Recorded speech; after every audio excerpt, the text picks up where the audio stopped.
Thank you very much. My fellow Americans, good evening. Let me begin by congratulating the team at NASA and our brave astronauts on the successful launch of Artemis 2. It was quite something. It will be traveling further than any manned rocket has ever flown and will very substantially pass the moon, go around it, and come back home from a distance that has never been done before. It's amazing. They are on the way, and God bless them. These are brave people. We want to God bless those 4 unbelievable astronauts.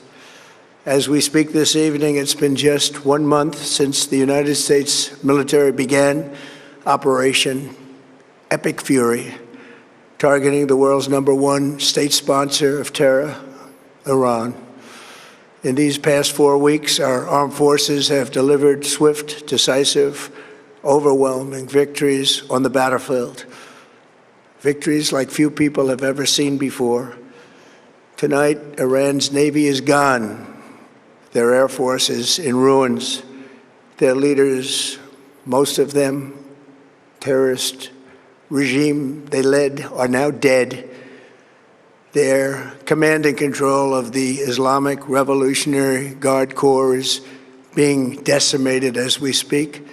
Their ability to launch missiles and drones is dramatically curtailed, and their weapons, factories, and rocket launchers are being blown to pieces. Very few of them left. Never in the history of warfare has an enemy suffered such clear and devastating large-scale losses in a matter of weeks. Our enemies are losing in America, as it has been for 5 years under my presidency, is winning, and now winning bigger than ever before. Before discussing this current situation, I also want to thank our troops for the masterful job they did in taking the country of Venezuela in a matter of minutes. That hit was quick, lethal, violent, and respected by everyone all over the world. After rebuilding our military during my first term, we have by far the strongest military anywhere in the world. And now we're working along with Venezuela and are in a true sense joint venture partners. We're getting along incredibly well in the production and sale of massive amounts of oil and gas, the second largest reserves on earth after the United States of America. We're now totally independent of the Middle East, and yet we are there to help. We don't have to be there. We don't need their oil. We don't need anything they have, but we're there to help our allies. Tonight, I want to provide an update on the tremendous progress our warriors have made in Iran and discuss why Operation Epic Fury is necessary for the safety of America and the security of the free world. From the very first day I announced my campaign for president in 2015, I have vowed that I would never allow Iran to have a nuclear weapon. This fanatical regime has been chanting death to America, death to Israel for 47 years. Their proxies were behind the murder of 241 Americans in the Marine barracks bombing in Beirut, the slaughter of hundreds of our service members with roadside bombs.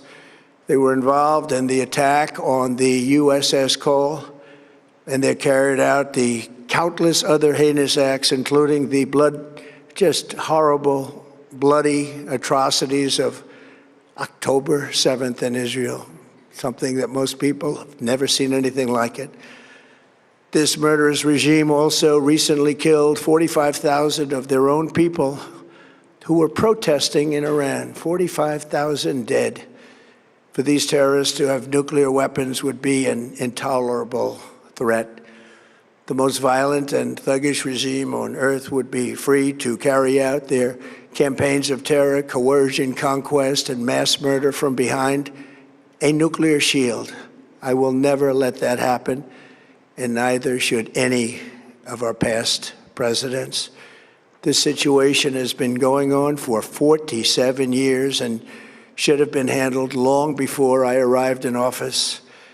I did many things during my 2 terms in office to stop the quest for nuclear weapons by Iran. First, And perhaps most importantly, I killed General Qasem Soleimani in my first term.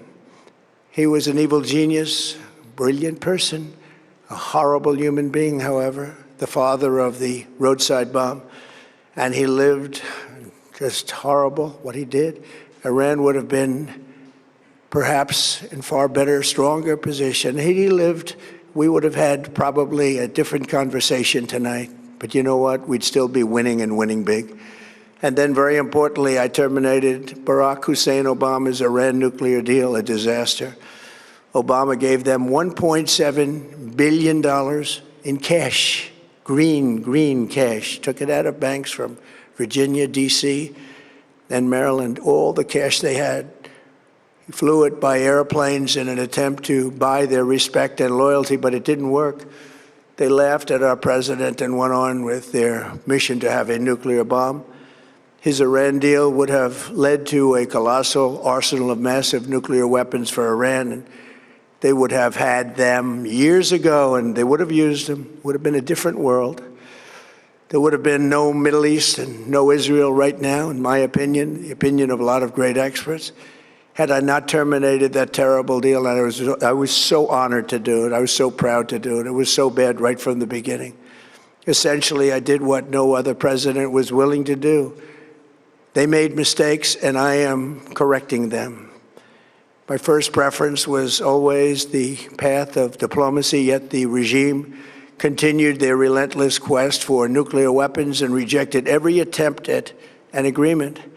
For this reason, in June, I ordered a strike on Iran's key nuclear facilities, an Operation Midnight Hammer. Nobody's ever seen anything like it. Those beautiful B-2 bombers performed magnificently. We totally obliterated those nuclear sites. The regime then sought to rebuild their nuclear program at a totally different location, making clear they had no intention of abandoning their pursuit of nuclear weapons.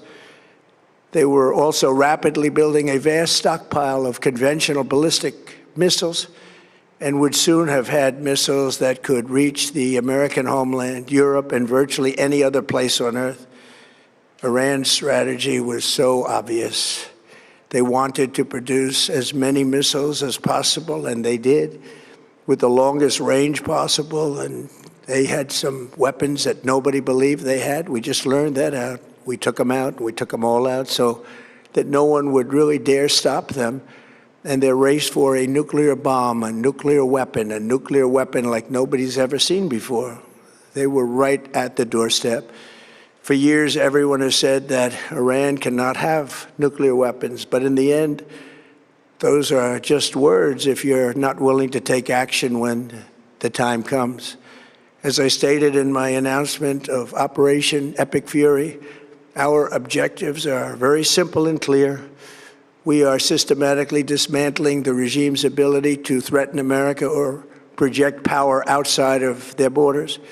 That means eliminating Iran's Navy, which is now absolutely destroyed, hurting their Air Force and their missile program at levels never seen before, and annihilating their defense industrial base. We've done all of it. Their Navy is gone, their Air Force is gone, their missiles are just about used up or beaten. Taken together, these actions will cripple Iran military, crush their ability to support terrorist proxies, and deny them the ability to build a nuclear bomb. Our armed forces have been extraordinary. There's never been anything like it militarily. Everyone is talking about it, and tonight I'm pleased to say that these core strategic objectives are nearing completion. As we celebrate this progress, we think especially of the 13 American warriors who have laid down their lives in this fight to prevent our children from ever having to face a nuclear Iran. Twice this past month, I have traveled to Dover Air Force Base, and it's been something. I wanted to be with those heroes as they return to American soil, and I was with them and their families, their parents, their wives, their husbands. We salute them, and now we must honor them by completing the mission for which they gave their lives. And every single one of the people, their loved ones said, "Please, sir, please finish the job, every one of them. And we are going to finish the job, and we're going to finish it very fast. We're getting very close. I want to thank our allies in the Middle East, Israel, Saudi Arabia, Qatar, the UAE, Kuwait, and Bahrain. They've been great, and we will not let them get hurt or fail in any way, shape, or form. Many Americans have been concerned to see the recent rise in gasoline prices here at home. This short-term increase has been entirely the result of the Iranian regime launching deranged terror attacks against commercial oil tankers in neighboring countries that have nothing to do with the conflict. This is yet more proof that Iran can never be trusted with nuclear weapons. They will use them, and they will use them quickly. It would lead to decades of extortion, economic pain, and instability worse than we can ever imagine. The United States has never been better prepared economically to confront this threat. You all know that. We built the strongest economy in history. We're going through it right now, the strongest in history. In 1 year, we've taken a dead and crippled country. I hate to say that, but we were a dead and crippled country after the last administration and made it the hottest country anywhere in the world by far, with no inflation, record-setting investments coming into the United States, over $18 trillion, and the highest stock market ever, with 53 all-time record highs in just 1 year. It all positioned us to get rid of a cancer that has long simmered. It's known as the nuclear Iran, and they didn't know what was coming. They've never imagined it. Remember, because of our Drill Baby Drill program, America has plenty of gas. We have so much gas. Under my leadership, we are #1 producer of oil and gas on the planet, without even discussing the millions of barrels that we're getting from Venezuela. Because of the Trump administration's policies, we produce more oil and gas than Saudi Arabia and Russia combined. Think of that, Saudi Arabia and Russia combined. And that number will soon be substantially higher than that. There's no country like us anywhere in the world, and we're in great shape for the future. The United States imports almost no oil through the Hormuz Strait and won't be taking any in the future. We don't need it. We haven't needed it, and we don't need it.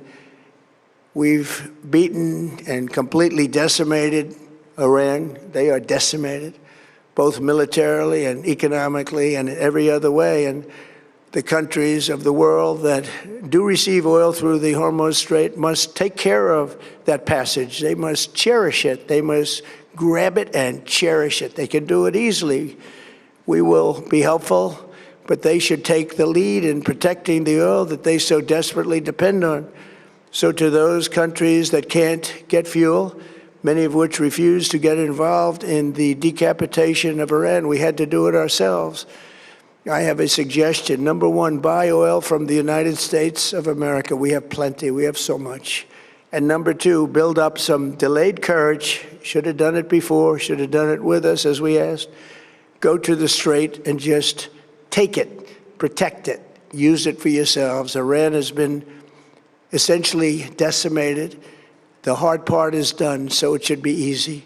And in any event, when this conflict is over, the Strait will open up naturally. It'll just open up naturally. They're going to want to be able to sell oil because that's all they have to try and rebuild. It will resume the flowing, and the gas prices will rapidly come back down. Stock prices will rapidly go back up. They haven't come down very much, frankly. They came down a little bit, but they've had some very good days over the last couple of days. We've done actually much better than I thought, but we had to take that little journey to Iran to get rid of this horrible threat.